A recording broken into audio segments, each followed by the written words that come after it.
Hello दोस्तों, मैं doctor रश्मि त्रिपाठी आपका अपने चैनल लॉ फाइटर्स एकेडमी में स्वागत करती हूँ। दोस्तों, आज के सेशन में जो मैं केस लेके आई हूँ वो एक प्रॉपर्टी का मामला है, यानी संपत्ति से संबंधित है कि अगर कोई पति यदि अपनी पत्नी के नाम कोई संपत्ति खरीदता है तो उस संपत्ति पे किसका किसका अधिकार होगा। क्या सिर्फ पत्नी का ही अधिकार होगा क्योंकि वो उसके नाम से लिया गया है, या बाकी और लोगों के भी संपत्ति हिस्से में आ सकती है। तो इसी मुद्दे पे इलाहाबाद हाई कोर्ट के सामने अभी एक लेटेस्ट केस है जो कि आया था। तो हम लोग इसी केस को आज के सेशन में विस्तार से जानेंगे कि क्या है केस और क्या होता है ऐसे मुद्दों पे इलाहाबाद हाई कोर्ट का जजमेंट। तो चलिए हम लोग अपना केस स्टार्ट करते हैं। जैसा कि जो ये केस है एक संपत्ति को लेके विवादित केस है कि एक पति ने अपनी पत्नी के नाम संपत्ति खरीदा था और कुछ दिनों बाद, जैसे एक ज़मीन खरीदी थी उसके पति ने उसके पत्नी के नाम, और कुछ दिनों बाद क्या होता है कि वह पति मर जाते हैं। पति मर गए तब उनकी पत्नी क्या करती हैं कि उस संपत्ति को यानी उस ज़मीन को किसी और को वो बेचने जा रही थी। तो उनके बेटे ने इस पे आपत्ति जताई और उनका कहना था कि जिस तरह माँ इस संपत्ति पे हकदार है तो उसी तरह मेरा भी इस पे कुछ हिस्सा बनता है। तो इसीलिए वो जो बेचने का काम कर रही थी वो उस पर रोक लगाना चाहता था। इसीलिए वो लोअर कोर्ट गए पहले। तो जब लोअर कोर्ट गए तो लोअर कोर्ट ने उसको जो है रोक दिया। इनका ये कहना था, इनके केस को खारिज कर दिया। लोअर कोर्ट का ये कहना था कि हम इसमें आपकी माँ को रोक नहीं सकते हैं। और इनका क्या कहना था कि आप जो संपत्ति बेच रही हैं उस पर रोक लगाइए, उस पर रोक लगा दीजिए। तो ये मामला था। तो जब लोअर कोर्ट ने इनके मामले को खारिज कर दिया तब यह अपना केस लेकर के इलाहाबाद हाई कोर्ट आते हैं। तो इलाहाबाद हाई कोर्ट ने जो है पहले इस सारे मुद्दों को समझा और समझने के बाद इनके जो लड़के रहते हैं उनका यही कहना था कि यह संपत्ति चूँकि मेरे पिता ने खरीदी है तो इसीलिए इसमें मेरा भी हिस्सा बनता है और मेरी माँ इसको बेच रही है, तो आप इस बेचने से इसको रोकिए और मेरा भी हिस्सा दिलाइए। तो इलाहाबाद हाई कोर्ट ने जब सारे मसले को सुना और समझा तो उन्होंने अपने फैसले में ऐसा कहा, क्योंकि जो वो संपत्ति थी वो उनके माँ ने अपने जो है आमदनी यानी अपने पैसों से नहीं खरीदा था। ऐसा उनके बेटे का कहना था कि जो भी ये खरीदी गई ज़मीन है या संपत्ति है ये मेरे पिता ने अपने पैसों से खरीदा था। मेरी माँ चूँकि एक गृहिणी है तो यह संपत्ति उसकी नहीं है। और उसकी माँ का क्या कहना था? उसकी माँ का ये कहना था कि हाँ, मैं गृहिणी थी और यह संपत्ति मैंने नहीं, मेरे पति ने ही खरीदा था, लेकिन उन्होंने मुझे यह दान स्वरूप दिया था। उनकी माँ ऐसा कह रही थी। अब देखिए यहाँ इलाहाबाद हाई कोर्ट अपना क्या जजमेंट सुनाती है। इलाहाबाद हाई कोर्ट का ये कहना था कि पति द्वारा पत्नी के नाम पर खरीदी गई संपत्ति जो एक गृहिणी है, उनकी पत्नी का कुछ ऐसा कार्य नहीं करती हैं जैसे कि आमदनी का उनके पास खुद का स्रोत होता, तो यह बात नहीं है। वो एक गृहिणी है और अगर वह पति द्वारा खरीदी गई संपत्ति जो एक गृहिणी है और जिसके पास आय का कोई स्रोत नहीं है, पारिवारिक संपत्ति मानी जाएगी।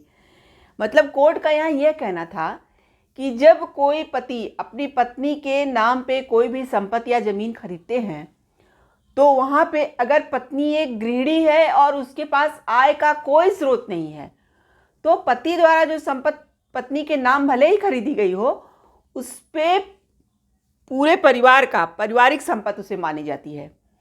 क्योंकि ये हिंदू लॉ के अनुसार अगर संयुक्त परिवार है तो वो पूरे परिवार के हिस्से में वो संपत्ति आती है।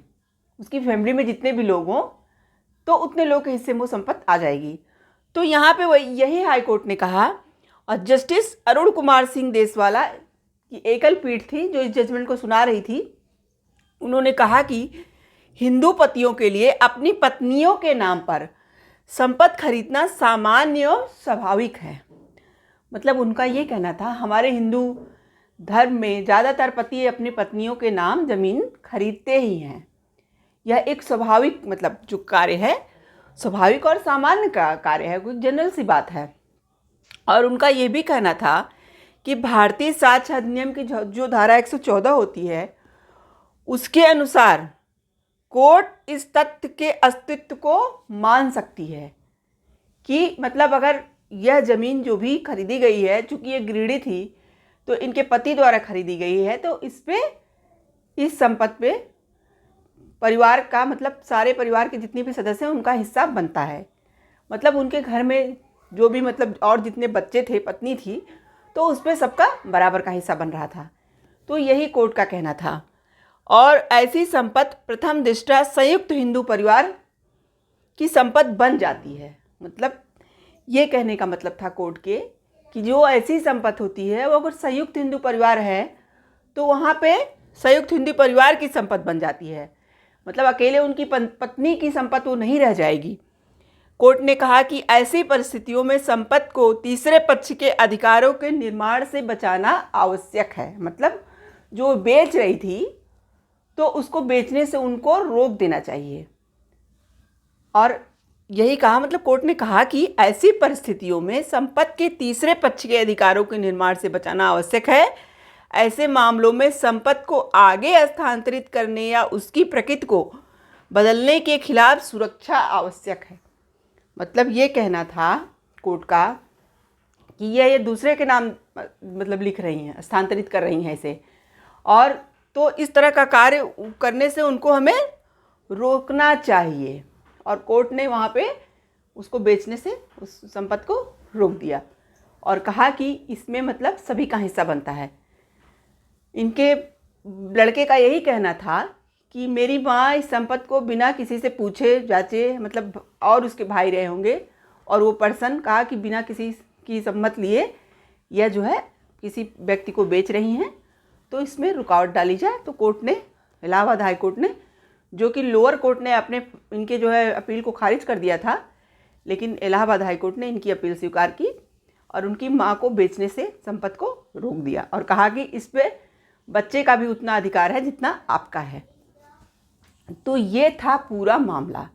देखिए, हमारे हिंदू धर्म जो है उसमें अगर कोई संपत्ति, कोई भी पर्सन अगर अपनी पत्नी के नाम खरीदता है तो वहाँ पे अगर पत्नी के आय का कोई स्रोत नहीं है, यानी कि पत्नी के पास कोई पैसा नहीं था, वो पति का ही पैसा था, भले पति ने पत्नी के नाम ज़मीन खरीद लिया हो। ऐसे हम लोग बहुत देखते हैं अपने घरों में, आप लोगों ने देखा होगा, और जाहिर से लोग हमारे यहाँ ऐसा हमेशा करते हैं कि जो है अपनी पत्नियों के नाम संपत्ति खरीदते हैं। तो यहाँ पे तो ये नहीं माना जाएगा। कोर्ट का यही कहना था कि चूंकि उस पत्नी के तो आय के कोई स्रोत ही नहीं थे, वो एक गृहिणी है।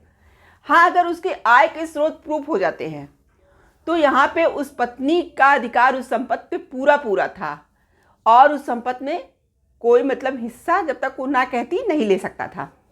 लेकिन यहाँ पे मामला ये था कि उसकी पत्नी के पास आय का कोई स्रोत नहीं था और उसकी पत्नी यह बात मान भी रही थी, लेकिन उसने ये कहा कि दान के स्वरूप में मेरे पति ने दिया है।